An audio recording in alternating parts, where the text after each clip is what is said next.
Good morning सर्वांना. स्वागत आहे तुमचं माझ्या चॅनलमध्ये. तर सकाळचे 7:30 वाजलेले आहे. बाहेरचं सगळं झाडून घेतलं, पाणी वगैरे शिंपलं आणि आता म्हटलं रांगोळी काढायची आहे. तर इकडे सर्व रांगोळीचे ते भांडे आणून ठेवले. त्यानंतर इथे पायदान टाकलं आणि नंतर चहा करायचा होता. म्हटलं आधी चहा ठेवते एकीकडे, नंतर रांगोळी काढायला घेते. म्हणजे तोपर्यंत चहा शिजून जाईल. आणि उन्हाळा असो की हिवाळा असो की पावसाळा, चहा पाहिजे असतो म्हणजे पाहिजेच असतो. आणि काळी चहा, बाकी दुधाची तर मला फारशी आवडत नाही. आणि एका अर्थी चांगलीच आहे, दुधाची घेत नाही तर म्हणजे ॲसिडिटीचा त्रास बराच कमी असतो. त्यानंतर इथे रांगोळी काढायला घेतली आणि हे जे पायदान आहे ना, असं वाटते की घ्यायलाच नको पाहिजे होतं. कारण पाय जरी पुसायला गेलं ना, ते पायाला सगळं ओलं ओलं असतं, असं व्यवस्थित पुसल्या जात नाही. फक्त शो म्हणून आहे ते. आणि जे आपले सुती असतात ना, ते बरे राहतात, म्हणजे पाणी शोषून घेतात. याचं तसं नाही आहे. पण म्हटलं जाऊ दे, आता हे फाटेपर्यंत राहू द्यायचं, नंतर मग साधंच वापरणार आहे मी. त्यानंतर इथे छोटीशी अशी रांगोळी काढून घेतलेली आहे. आणि एकीकडे चहा पण होत आलेला आहे. आता बाहेरचं मस्त असं सुकलेलं आहे. आणि पाणी शिंपल्यानंतर इतकं थंड वाटते ना बाहेर, छान हवा असते. आणि तेच रूममध्ये बसलं तर गरम होते, उकळायला लागते. आणि दुपारच्या वेळेस तेवढंच गरमसुद्धा होते. तर त्यानंतर इथे म्हटलं थोडा वेळ चहा घ्यायचा आणि नंतर नाश्ता काय करायचा तो विचार करत होती. आता नाश्त्याला रोज काय करावं हाच प्रश्न असतो. असतं तर भरपूर काही, पण काही गोष्टी मुलीला आवडत नाही, त्याच्यामुळे मग विचार करूनच करावा लागतो. चहा घेतला आणि हे जे बांबू प्लांट होतं ना, यातलं पाणी लगेच शोषून घेतं. तर पुन्हा म्हटलं ते बॉटल धुवून घ्यायची, जे की बाऊल आहे ते. आणि यामध्ये आता बॉटलमधलं पाणी टाकणार आहे मी, नळाचं घेणार नाही. तर ते झाड पण धुवून घेतलं आणि ती बाऊल पण. नंतर ते वर जे ठेवलं होतं ना मी, जे हे ऑर्गनायझर आहे यामध्ये, तर ते पानं टी व्हीला टच होत होते, म्हणून म्हटलं नको, त्यापेक्षा खालीच ठेवायचं. आणि नंतर ह्या बांबूला खाली ज्या अशा लाल रिबिन्स बांधलेल्या आहे, तर सर्वात जी खालची रेड कलरची आहे ना, त्यापर्यंतच त्यामध्ये पाणी टाकायचं आहे, त्यापेक्षा जास्त टाकायचं नाही. तर तेच मी बघत होते की तिथपर्यंत पाणी आहे की काय. आणि त्यानंतर तिथे पाणी टाकलं आणि बघा बाहेरचं वातावरण किती शांत असतं. सकाळी जास्त चिवचिव राहत नाही, फक्त पक्षी असतात. म्हणजे एवढ्या लवकर आमच्याकडे 7ला तर जास्त गोंधळ नसतोच. तर असो, त्यानंतर इथे नाश्ता करायचा होता. आणि आज मुलगी आल्यावरच तिला विचारलं की नाश्त्यात काय करू, ती बोलली पोहे. मग म्हटलं चला, आता तिने जे सांगितलं तेच करायचं. तर आज टमाटर टाकून पोहे करणार आहे. आता कधी बिना टमाटरचे करते, पण तिला टमाटर टाकून पाहिजे होते. म्हटलं ठीक आहे.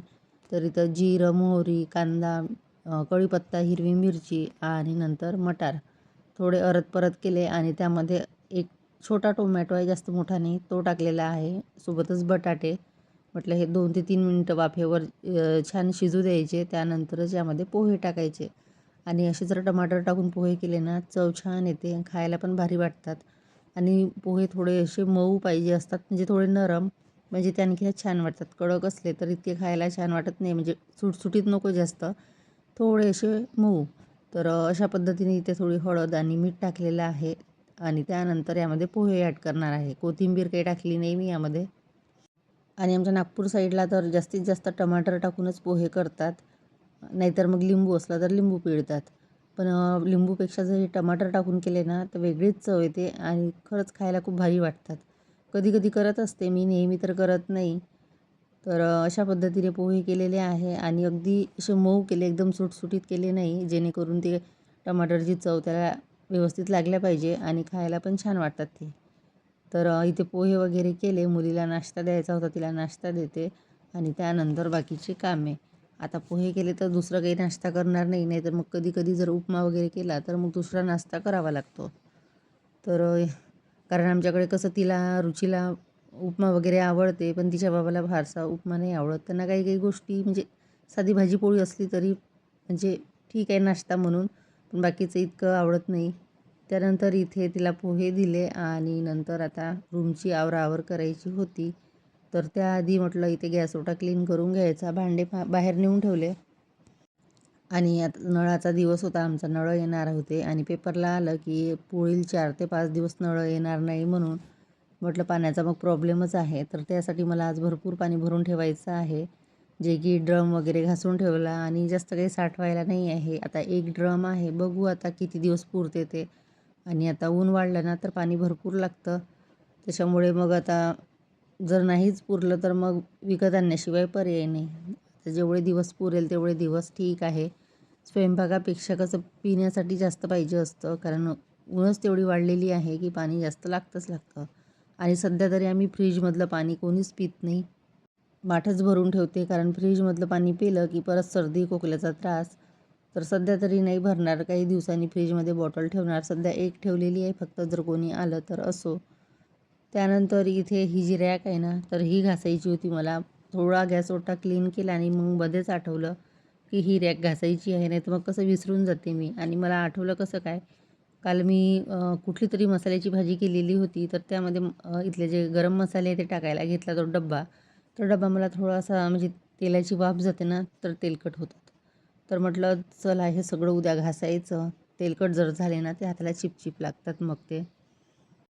म्हणून म्हटलं आता सर्व भांडे ते घासून घ्यायचे. तर त्या रॅकवर का कुणास ठाऊक कशी वाफ जाते, तर सर्व भांड्याला असं तेलकटपणा आलेला आहे. असा एकदम नाही येत, पण येतोच काही ना काही. नंतर ते भिंत पुसून घेतली आणि नंतर गॅसओटा परत क्लीन केला. तर इथे भांडे वगैरे घासायचे होते ते घासले आणि त्यानंतर कपडे धुवायला घेतले.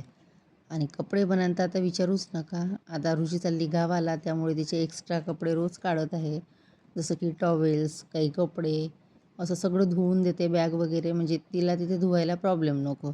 तशी ती बाहेरगावी गेली की फारसे काही कपडे धुत नाही तिचे.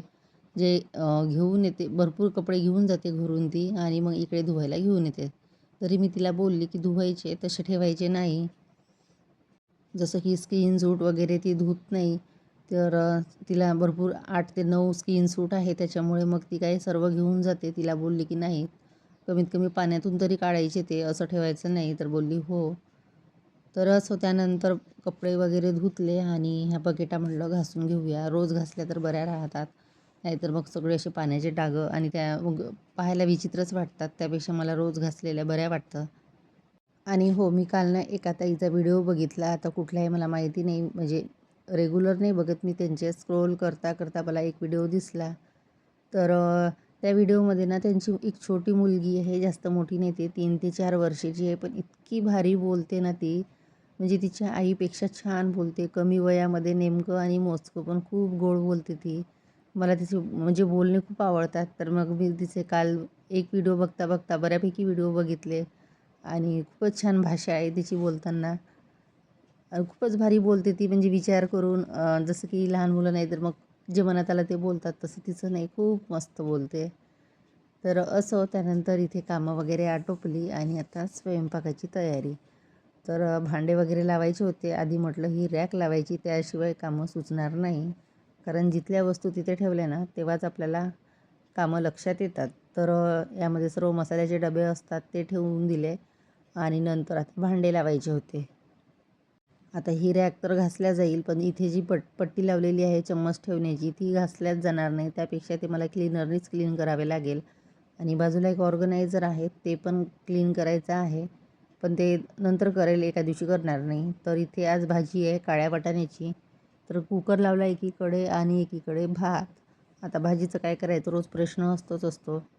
जास्तीत जास्त प्रश्न असतो रुचीचा, की तिला जर तिच्या मनासारखी भाजी मिळाली नाही ना, तर ती 1-2च चपात्या खाते. आणि जर तर एकीकडे भात लावलेला आहे, एकीकडे कुकर. आणि आता इथे जे दही आणलेलं होतं, तर हे मलाईचं दही होतं, एकदम घट्ट असं होतं.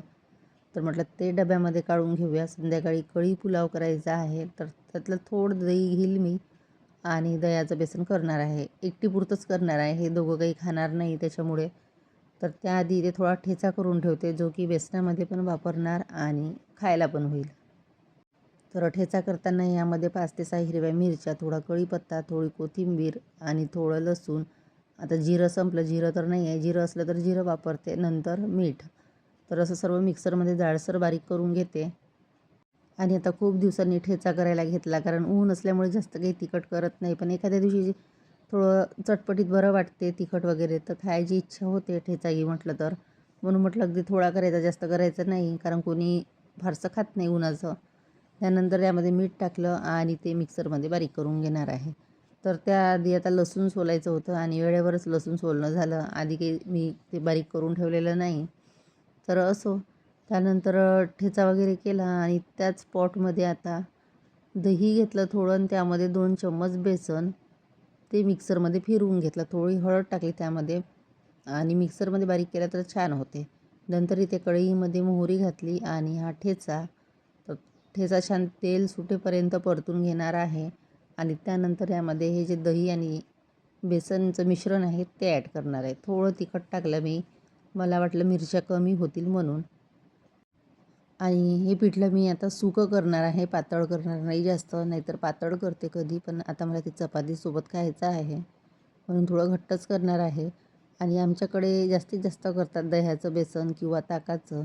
आणि उन्हाळ्याच्या दिवसामध्ये जर तोंडाला चव नसली ना, तर असं बेसन छान लागते खायला, काहीतरी आंबट वगैरे, किंवा हे कैरी टाकून पण छान होते. आता बरेच जण दह्याचं बेसन करताना टमाटर पण टाकतात, आता ज्यांना जसं आवडते तसं.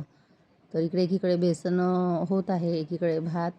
तर म्हटलं तोपर्यंत हे जे डबे खाली झालेले आहेत ते भरून घेऊया. तर याच्यामध्ये मीठ काढून घेतलं. त्यानंतर हे मसाल्याचे डबे, यामध्ये मसाले भरून ठेवणार आहे. आता याच्यामध्ये मी हे सर्व पॅकेटमध्येच ठेवते, जे की कलमी वगैरे, आणखी मसाले आणि तेजपान हे एका डब्यामध्ये ठेवते, म्हणजे जेणेकरून घ्यायला सोपी.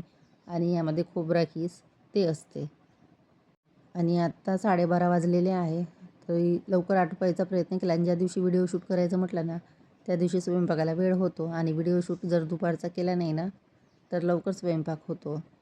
तर इथे बघा अशा पद्धतीने हे डबे सेट केलेले आहे आणि खाली अशा ट्रे ठेवते मी, त्यामध्ये हे सर्व नॅपकिन्स. तर ती रॅक झाली क्लीन. आता बाजूची ती आहे ती उद्या करणार.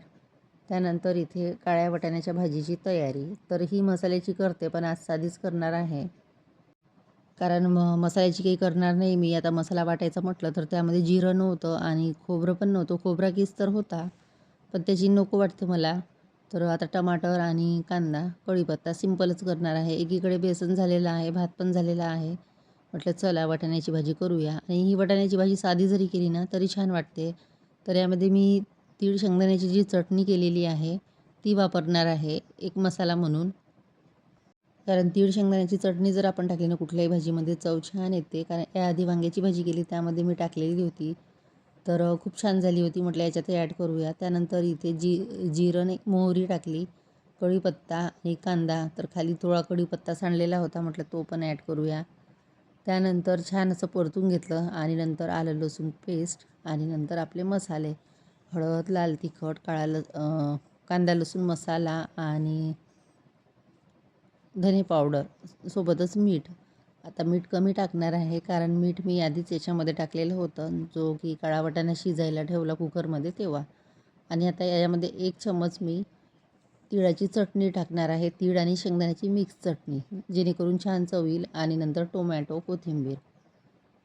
त्यानंतर छान असं टमाटर शिजेपर्यंत म्हटलं कणिक गाळून घेऊया. आणि आता बघू शकता टोमॅटो छान झालेला आहे. आता यामध्ये मी हे वाटाणा टाकणार आहे. आणि बरेच 2-3 दिवसानंतर मी तुम्हाला माझं दुपारचं रुटीन दाखवलेलं आहे. तर व्हिडिओ आवडल्यास लाईक करा, शेअर करा आणि सबस्क्राईब करा. तर दुपारचं रुटीन मी आता कधी-कधी दाखवत जाईल तुम्हाला, शक्यतोवर सकाळचं दाखवण्याचा प्रयत्न करते.